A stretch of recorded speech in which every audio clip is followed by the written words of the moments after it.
Hey guys, today I want to talk about Whitemane. Particularly, I want to go through and talk about her different talents, abilities, and where I think Whitemane's going to be in the meta, and how good I think she's going to be. So to start off, who is Whitemane? Whitemane is a character from she's now a character from Heroes of the Storm. She's a character from World of Warcraft, and she's known for being one of the last bosses in Scarlet Monastery. You fight a boss, she brings a boss back to life, you fight a boss and her at the same time, and she is not a very difficult boss. I think that there was a point where she was pretty difficult, but at the end of the day, early level dungeons are pretty much farmed. So it's not like she's this like uber powerful person, but she did have a really unique attitude. She was a priest that was all about like taking out the scourge at any cost. She started up a kind of a cult outside of the Undercity, and her whole goal was to like purge the entire land of the undead. And it's pretty interesting. They're adding a lot more story to her as well, which is pretty nice. I just love her personality. She's just this like almost like this angry person to the scourge, but she kind of like loves the other people that are with her. So she's like this kind of angry, kind of whatever, but we're not here to talk about that. We're here to talk about her talents and her abilities. Let's start out with her abilities. So I want to start out with her trait. Her trait says whenever she heals someone, it applies Zeal. And Zeal, for 8 seconds, all the damage you deal, 100% of the damage you deal, heals those people with Zeal on them. So it doesn't necessarily last as long as like a Malfurion Q, but it does seem to heal more during team fights than Malfurion's Q does. So there's pros and cons to it. The other thing that's cool is she does more damage than Malfurion.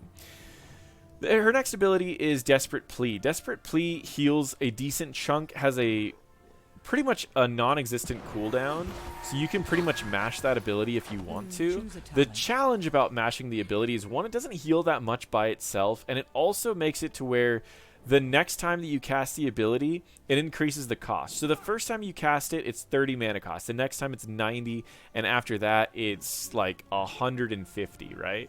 So it gets really, really high with mana costs really fast. There is kind of a trick to gaining your mana back while abusing this later, and we'll talk about that when we get into the specs. Her first damaging ability is Inquisition. It's a W, it does a laser on someone, and does quite a lot of damage. At level 1, it does about 400 damage, which is not bad. And it also slows them while they're in it. And then her next ability is kind of her bread and butter for safe dealing damage, which is her Searing Lash. If you want to heal people not really in major fights, then this is a nice way to get some damage off. It deals damage once and then again if you hit someone with it the first time. And the first one's really easy to poke people from a range. Let me back up for a second. I'll kind of show you. Like, its range is pretty good as long as you try to hit someone at the end of it. I'll show you one more time. Right there, you can see the amount of range you can actually have on it because you can hit them with the end of it. It's just nice little pokes that might not hit them with the second one, but it's just decent heals while you've got some Zeals off on everyone. And then she has 2 ultimate abilities. We'll get into those and we'll talk about those. So what I've found from her build is that the only thing that actually costs mana is her Desperate Plea. And it doesn't really cost very much if you only use it like while you don't have this. And it rings a bell when it's done. So you can actually use this every time and pretty much never have to worry about mana. So I find myself using this every 4 seconds, even if when we get into a fight, I tend to use it a little bit faster, but we'll explain that later. So Martyrdom increases the consecutive heals. So whenever you have Desperation, you heal more with your Q. Personally, it never really gets high enough to where that's relevant. So I don't really worry about that. Clemency tends to be the major pick in most scenarios. It lowers the cooldown of your Inquisition down to 11 seconds, as well as makes it to where you can heal someone with it outside of combat. Meaning that rather than tossing a Q onto someone and then dealing damage and healing them, if there's no one near you outside of a fight, you can use this to heal your ally directly. And I find this is her best way of healing people outside of fights, using your Q off cooldown and then using your W off cooldown on your allies. Both of those are very powerful ways to keep people healed up out of things. I do have one game that I'll show with my recommended build after I bring this video out. It'll probably be in like a day or two, but I'll have another build for her, and I'll show my recommended build as we get in there. Let me just bump up the level to 30. Choose a talent. Now, the other abilities that she has is Righteous Flame. This makes it to where she deals 50% more damage against stunned, rooted, and silenced or slowed enemies. That means that if you were to pick up this talent and you did your own slow, you can increase your damage by 50%. Remember that this can do a lot of damage, and it kind of becomes your bread and butter because it's got such a low cooldown that this could actually be a large amount of healing. The problem is you lose the healing outside of fights, so it is questionable whether you want to pick that up. Allies below 50% health receive 25% more healing from Zeal. That means that when you do 100% of your damage, they're getting healed by 125%. There's pros and cons to it. So we're just going to pick this for now. Level 4, she has 3 talents. All of them are related about her Desperation, which is her Q increasing mana cost, as well as her mana costs. So Searing Lash restores mana, and it restores more mana for the more people hit, especially for the second strike. This could actually give you a ton of mana. I'm going to give you kind of an example. Let's say, for instance, let me turn off cooldowns for a second, and let me burn all of my mana. Now watch this for a second. Watch my mana. Oh, I didn't even pick up the talent. My bad. All right. Let me burn up all my mana again. Now watch my mana really quick. Do you see how much mana that can give back for a 5-second cooldown? That's not bad. So it's a huge chunk of mana as long as you're hitting people in burst and hitting multiple people per fight. But I actually don't recommend this talent. And I'm going to show you what talents you should actually be picking for regular game, in my opinion, as of the balance that she has right now. It's this one. This restores 60 mana per stack removed, as well as it removes all of your stacks of Desperation. Meaning when you start in a fight, oftentimes what happens is you'll put on a heal on one person, put on a heal on another person, and then you'll pop your combos and look, I gained 120 mana back, and I only actually used 90 mana out of that.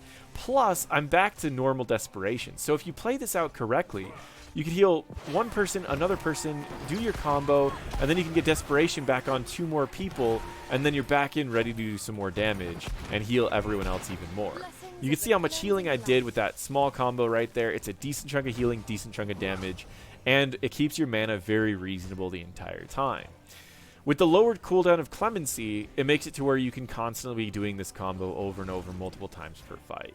Level 7, she has, upon reaching 2 stacks of Desperation, Whitemane gains Zeal. That means you can heal 2 other people and then you gain it as well. It's pretty powerful, but I never really had too much trouble with healing herself, so I don't really know if that's going to be picked at all. Fanatical Power, you activate it to gain 50% more spell power at the cost of 25 armor, meaning you take 25% more damage, but you deal 50% more damage. There's actually a one-shot build by utilizing the E talents of the plus 50% more damage. I mean, you don't need to get that one in particularly. And then you get this one that makes it to where you get 50% more damage, followed by a root, followed by decreasing the cooldown and increasing it by 25% more damage, followed by lowering their armor by 25%. This full combo does something like 4,500 damage to someone while they're rooted in a very short amount of time. It could go up to about 6,000 to 7,000 damage if you combine it with Divine Reckoning, which is one of her ultimate abilities. I personally think if you're going a one-shot build, just to go for the safer ultimate ability, and then just one-shot people with your combo every time that you have your armor and your bonus damage available, which is every 40 seconds. It's neat, but I personally don't think that's going to be the best build to use, because then you're also losing out on your cleanse, which she does have a cleanse. There's a few things to note about her cleanse, though. A normal cleanse range would go up to about here, at the edge of your vision radius. Her cleanse only reaches about maybe 60% of that. So it's almost half the radius of a regular cleanse, as well as it does give you 1 stack of Desperation. That does synergize really well with your High Inquisitor, though. If you were to heal 2 people and then cleanse and use your Desperation, you could gain up to 160 mana, right? Let's see, what was it again? 60, 60, 60. Up to 180 mana from that, purely by synergizing that with your cleanse. So while it can be a bad thing to cleanse early on Whitemane, it could also be a good thing to cleanse at the right time. So synergizing it correctly could be very, very beneficial to you, making it sometimes, most of the time, worse than cleanse, but in sometimes a little bit better than cleanse.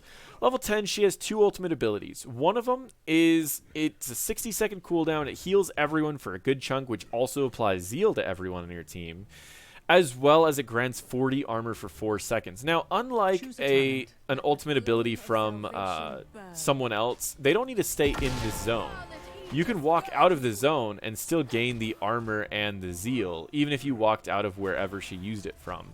So I like thinking of it as just a giant, big AoE heal that applies zeal to everyone, gives a nice shield. I personally think that it's really, really powerful right now, more powerful than the other ult in every sense of the way. But the other ult does have something, is that it does a lot of damage. Let me reset talents really quick, and I'm just going to pick random talents to get up to this. This thing does a lot of damage, and if you did happen to get it with Fanatical Power, I just kind of want to show you how much damage and healing this could do. Let's say you have someone who's going to dive into their backline, and you want to see how much you can heal this person for the next 8 seconds. I can throw on a Q, R, or use my 1 and then R, and just with an ult alone, look at how much I could heal a single diving hero if need be. So maybe you have a Cho'Gall on your team, and Cho'Gall pulls everyone in, and then you follow it up with a Reckoning, where they all get pulled in, and for the next 3 seconds that they're slowed, I mean, it's 4 seconds, but the next 3 seconds that they're slowed by some of the Cho'Gall's abilities, you can heal Cho'Gall for something like 9,000 healing. So it does have its benefits. I think that it'll be used to combo with Mosh, with Gravitons, and with other abilities that make it to where people get clustered easily. But otherwise, I think the other one's too good to pass up in a lot of scenarios. One other thing that's really beneficial about Divine Reckoning is the size and the fact that it hits everything, not just enemy heroes. So let's say, for instance, you guys want to fight over a... hold on. Choose a talent. Let's say you want to fight over Infernal Shrines. Look at the size of this thing. This could hold an entire zone of Infernal Shrines for 4 seconds. And it could speed up doing a lot of other things as well. So if you wanted to, like, speed up a camp while the enemies are trying to fight on a camp, it does have its benefits. I do think that the Scarlet Aegis is going to be picked way more, but I do think Divine Reckoning's not out for the count. Level 13, there's an ability where you can root people while you have your other... it's pretty much if you hit someone with your Searing Lash while you have your W on them, then the Inquisition anyways, then they are going to get rooted by 1.5 seconds. Well, there's something unique about this, is that it's actually more than 1.5 seconds. And I'll explain why. Is because if you are doing it correctly, you should throw this out, and they're rooted again.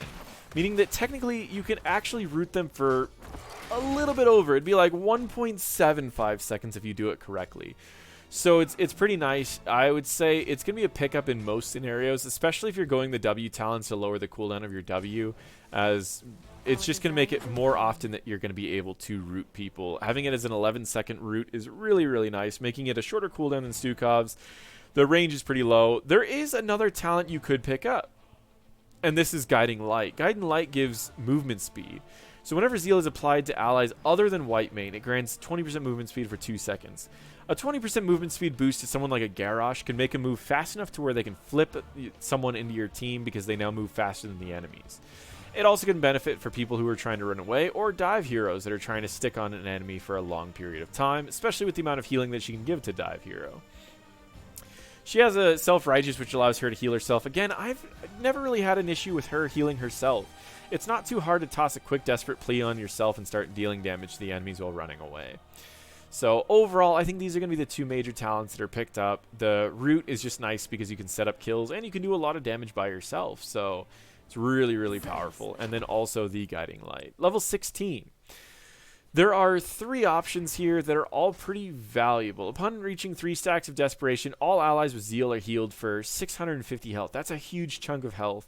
You can combine that with this to remove all the stacks of Desperation afterwards. So you could cast Heal on 3 people, remove it, gain all of your mana back, and then heal on 3 people again and do a giant heal without ever really needing to worry about anything else. Like, for example, if I was to show this, you could do this with, let's go... You heal. Oh, I didn't get the talent. Let me reset my talents really quick. Get this one and this one. Now watch. You can actually heal, and then reset all of your Desperation. Gain your mana back, and you can do all of this as heals outside of combat. So you can heal 3 people, do a big burst heal, remove all of your Desperation, heal 3 people, and do a big burst heal again, all while you're outside of combat. Which is one of the things that's really cool about this talent, is it's huge chunks of healing even when you're outside of combat, which is what people are worried about her right now, is they're worried that she doesn't have a lot of healing outside of combat. Which in fact she does if you go this like W hybrid build. Otherwise, if you are going W hybrid build, Shared Punishment allows you to deal more damage with your W build. Let me just go the regular build that I'm talking about, the root and then the chain. Allows you to get a lot of damage off. Let's say, for instance, I wanted to heal these, and then I wanted to do something like this. You can root both of them now, so it gives you a double root, and it does AoE damage. So I just healed for 5,000 over the course of 2 abilities there. Imagine if I healed multiple people with this. I healed myself, I healed one or two other people, and it resets my desperation. I double root 2 people on the enemy team and heal them for a ton because I'm doing AoE damage to 2 different people because of it. It's a very, very powerful tool, and it does allow you to get multiple roots off. You could root 2 people at a time. So if you're going W build, I feel like this W talent is a must, even though it does synergize still really well with Radiance. If you're going against heavy poke, I think maybe Radiance. If you're going for heavy engage, I'd go Shared Punishment. It's just too much healing. Lashing Out seems kind of weak compared to a lot of the other ones unless you're going for the one-shot build. And that's really the only reason that I would say go this. It's a lot of bread and butter healing because it lowers the cooldown of this down quite a bit. But overall, I don't think it's that great. Level 20, I think all of her level 20s are amazing. I think she hits one of the strongest power spikes level 20. Giving all of your team unstoppable and healing for 50% more. It's already healing for 800. That means that it's healing for 1,200. That's the same healing as a Dragon Form W on Alex Straza. It's incredible the amount of healing that it is. Plus giving people unstoppable and 40 armor every 60 seconds is unbelievably powerful. I think this is going to be the pickup in 90% of situations. I think in the one-shot build, Purge the Wicked is the main thing that enables that to work. Dealing over 1,000 damage and triggering well with a lot of her other abilities is awesome. Subjugate is a 75% damage reduction to pretty much everything that one person does against a major diver, or if they put all their eggs in one basket by using like a Vala, Tassadar, Ariel composition, and they're all based on having that Ariel do enough damage, or that Vala doing enough damage to where she gives a battery to Ariel. You could pretty much turn off the Vala's damage and make it to where the Ariel has no healing by reducing their damage by 75%. I don't think this is going to be a major pickup from this, but one thing to note about it is it does actually hit 2 people at a time. So if you are going the W build, you can actually chain onto other people, reducing 2 people's damage by 75%, making it a very powerful tool for reducing 2 people's damage. I would say this is definitely an option to pick up if you are going the W build. And for the last one is her ultimate that is for Divine Reckoning. Again, like in the right build, this could actually be very, very devastating. So let's reset the talents, and I'm going to talk a little bit about this other build for a second. And we're going to go into this. We're going to go the bonus damage and followed by the, let's just go with the root and the bonus damage, and then followed by Purge the Wicked. So if you really wanted to use all of your abilities really well, I'm going to toss a heal, and I'm going to show you kind of what this can do. So we're going to start by healing, and then we're going to lower the armor of one of these, and then we're going to use a Fanatical Power, drop down the Reckoning, and then just use all of our abilities. And you can kind of see how much damage this can do burst to a lot of people at a time. And honestly, if this was just used on one, let's say we just used it on one enemy, this is kind of how much damage you do have available. And I kind of derped it. So let's try that again. So you want to use your Fanatical and then get the extra damage from this, and then you want to pop your ults and everything else. But let's just kind of show you Fanatical. So that's essentially what it looks like. We're looking at 7,500 damage, all right, on a single person, 8,000 damage on a single person in a very short period of time. But let's kind of take a peek at this, what it looks like with a large group. And this is also the one-shot build. I'll show you what it looks like without Divine Reckoning, because it's still a good chunk of damage. So that's without Divine Reckoning. They're rooted the entire time, and that's more health than your average healer. So nearly 6,000 damage without using an ult. It's very, very powerful. But let's just show you how much damage. Let's say they get a nice mosh or something, and you just did like this. Did I not pick the level 20? It didn't pull anyone in.